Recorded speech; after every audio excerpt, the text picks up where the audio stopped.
What it do, Panther Nation? Welcome to Two Fans in the Stands. I'm Tony, And I'm CJ.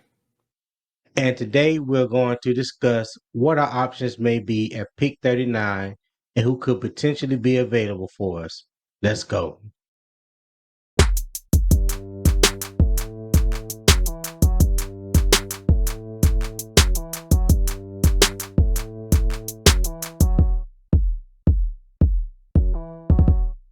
CJ, what's happening, man? How you feeling this glorious was it Friday morning? Yeah. How you feeling this Friday morning? How you think the Panthers did with the first overall pick in the draft? I think they did excellent. I give them an A+. And like I said, my heart was with CJ Stroud, but every inkling I had and everything that I've seen, I think we all knew for a while that Bryce Young was going to be the pick. But like I've always said, like we've always said, we were happy with either one of them. We were just Right. glad that Carolina didn't do what a lot of people said they were going to do, because at the end of the day, we all knew you don't trade up the number one to make some of the picks that everybody was speculating on. But Right, but exactly. yeah. hmm Exactly. yeah. And I just want to say to everybody out there, we had our first live last night. We started an hour before the draft, and we went on to about the 15th pick in the draft. But if you haven't checked that out, it's up on our page. Check it out. Let us know how we did. I did botch up the beginning of it ever so slightly, but hey, it was our first time. You live and you learn. Yeah, So you don't live and you don't learn. hold me. Yeah, don't hold it to me that much. So, but yeah, but we had a good time. We reached our goal of 400 subscribers that we said in our last video we wanted to get to before during the draft. And if you're watching this now, if you haven't already, like, subscribe, comment, turn on that post notification bell so you know when our videos come out. And we appreciate you. Already.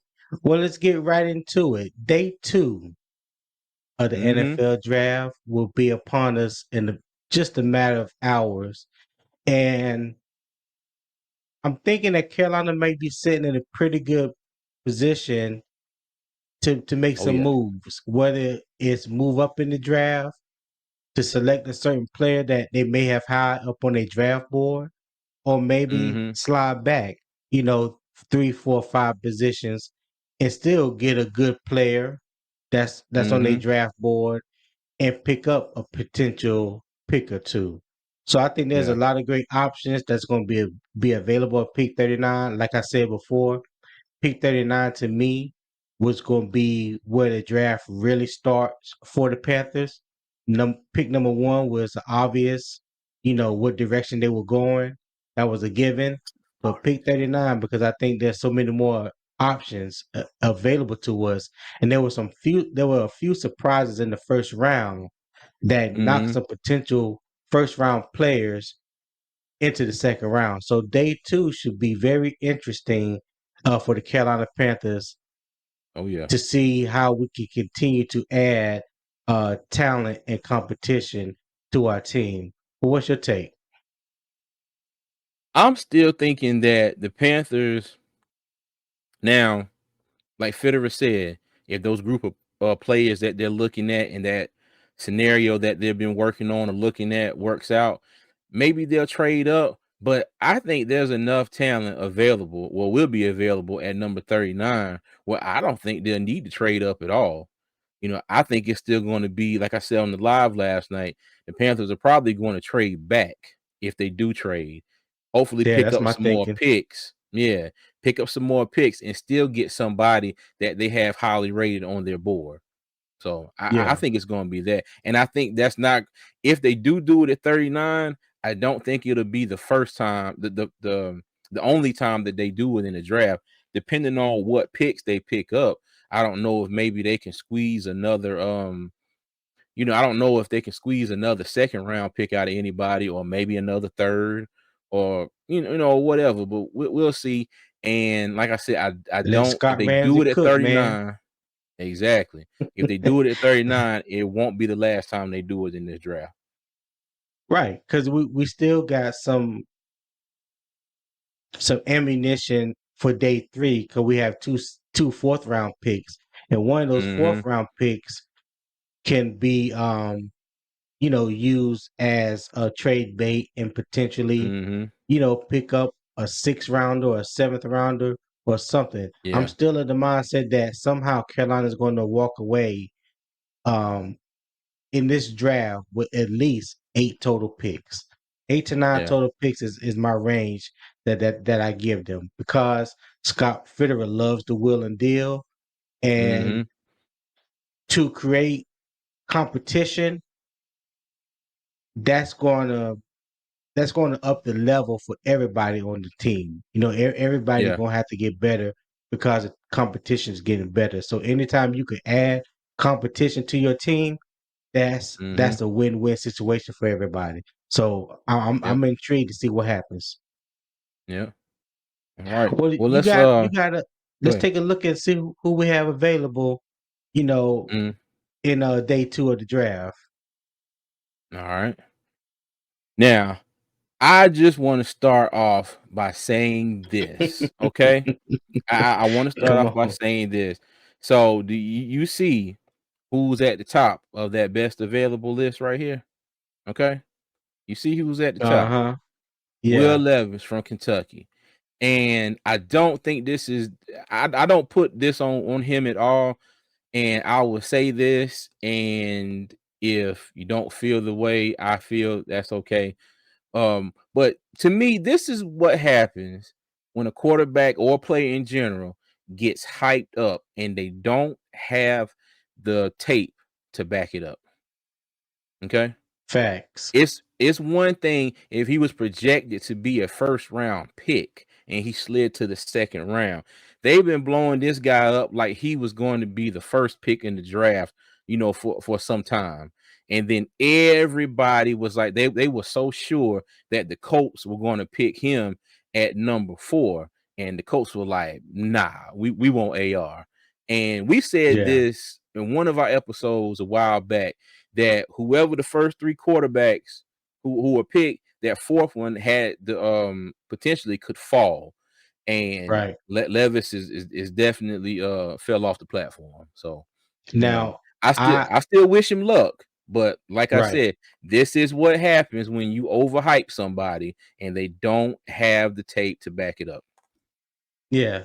I'll second that. I'll second that motion. And the thing with Will Levis to me is I I, I didn't think he was worthy of a top 10 pick. Let me just be completely honest. I didn't think him or Anthony Richardson were worthy of a top 10 pick. Mm, Indianapolis has taken a huge risk in drafting Anthony Richardson. They're looking at his upside or this quote unquote ceiling that people like to talk about and the potential.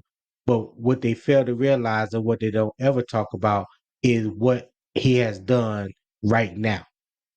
yeah, Okay. you're right. So that's why I say, when I compare NBA talent to NFL talent, NBA talent, you can look at the talent and say, okay, what the potential is or what his ceiling is, because there's not a whole lot of tape on on these players coming out of college if they on this Mm, playing 1 year or coming straight out of high school going to the G League and then to the league.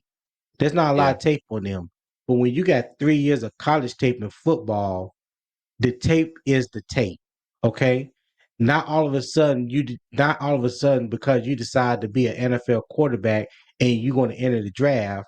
Now you're going to start working on your technique. Now you're going to start working on your footwork.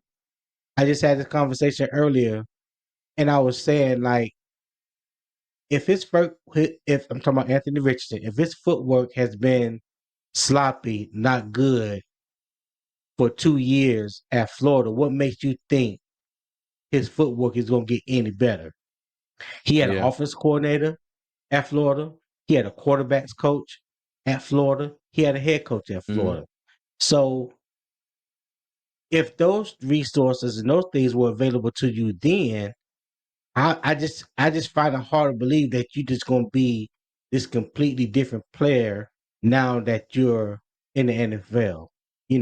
That it don't happen like that. And if you go back and you can watch any player, any tape, they are who they are.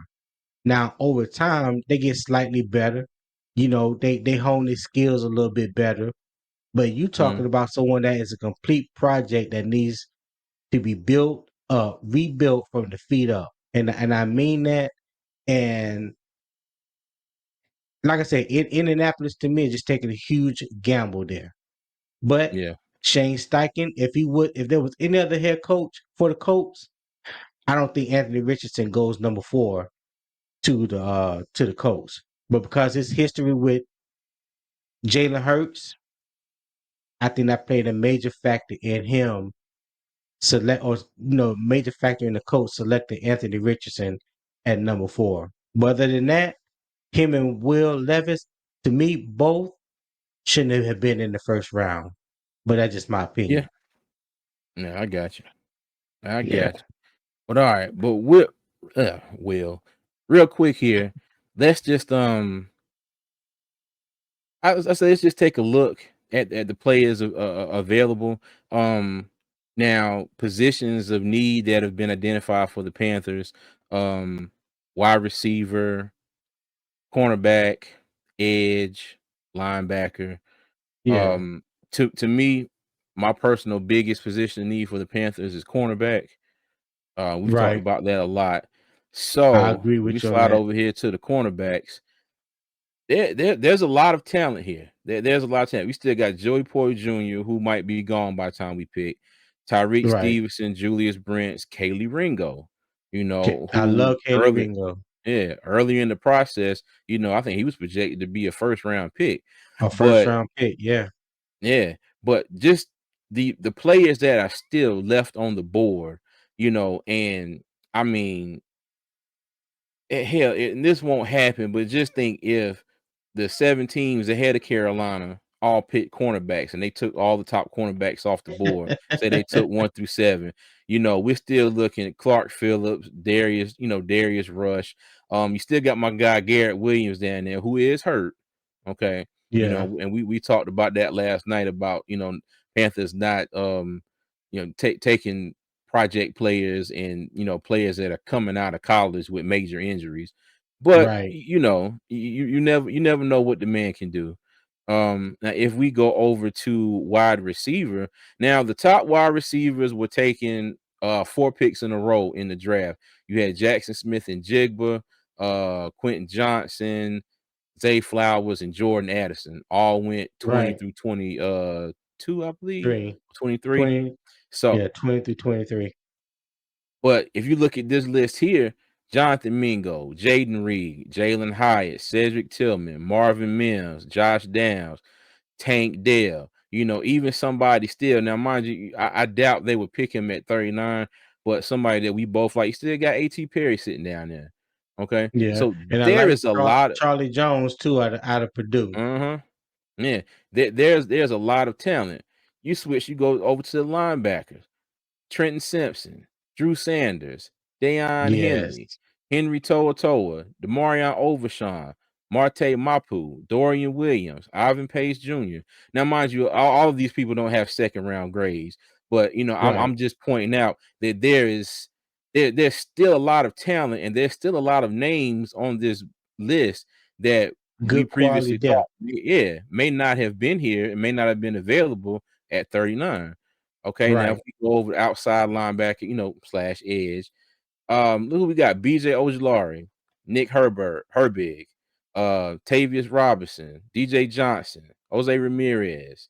Look at Andre Carter still sitting down there. Now, mind you, I think he's a better player than where he is ranked at as far as on this list. But Yes. edge is another position that I think the Panthers should take a hard look at because, like we've said, or I'm sorry, like I've said, I don't trust Gross Matos on that other linebacker spot or at the other linebacker spot until he gives me reason to trust him. So Right. I wouldn't be mind if I wouldn't be mind. I wouldn't mind if they picked up another outside linebacker to, like you said, come in and compete. Right. Yeah. Gotcha. But yeah, but I just it's I feel a lot better about the 39th pick. And I also feel a lot better, like we were talking about earlier, if the Panthers wanted to trade back, they could still pick up picks and still get a quality player. Okay. All right. So your overall suggestion would be with the talent that you see that's still available in the second round, do you think Mhm. Carolina would do good to stay at the 39th pick or trade back 4 or 5 positions and pick up maybe, 1 or 2 additional picks? It all depends on who goes in the picks before them at the start of the second round. Yeah, I was thinking the Yeah. first 3 or 4 picks of the second round will set the tone of Mhm. what Carolina wants to do. Whether they want to move up Yeah. 4 or 5 spots, stay there at 39, or trade back 4 or 5 spots. But those first three or Yeah. four picks is going to be telling. It's gonna Oh it's yeah. gonna it's gonna give them an idea, indication of where this second round may go. Yeah. Yep. It sure will. But All one thing right. for sure, I think it's gonna be very interesting. I think we're gonna be in for, we was all on board for the ride. We've been on board for the ride for months now. But I still think it's some time left. We still got a few more corners and a few more miles to go. Yeah. Yeah, they got a plan. Fit Oh it yeah. always got a plan. So Yeah. anything else you Yep. wanted to say before we get out of here? Now I just want to tell everybody, like, subscribe, comment, turn on that post notification bell. We see you in the comments. We appreciate the love and support. But thank you for watching Two Fans in the Stands. Don't forget to comment below and let us know what you think Carolina should do with the 39th pick in the draft. We look forward to hearing from you. And always, Panther Nation, keep pounding.